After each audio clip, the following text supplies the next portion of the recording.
మా మత్స్యకార సంస్థన సుమారు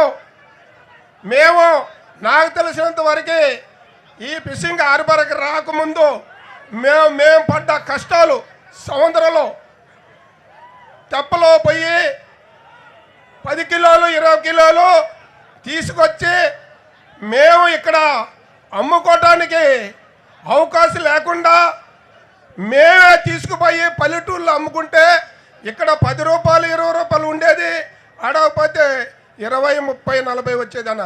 ఇప్పుడు మనకి మన హార్బరు జోలుదిన్న హార్బరు మీ దయ వల్ల ఇక్కడ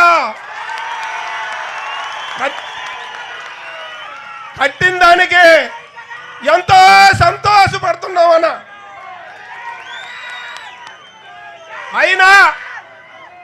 అయినా ఇక్కడ ఏదంటే మీ హయాంలోనే హార్బరు చాలా వరకు పూర్తయిందన్న.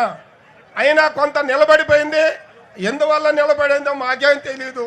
కానీ హార్బర్ మటుకు కట్టిన తర్వాత మా మత్స్యకారులు ఇక్కడ వలస మా చెన్నై కానీ కర్ణాటక కానీ హార్బర్ కట్టక ముందు వెళ్ళేవాళ్ళన్న.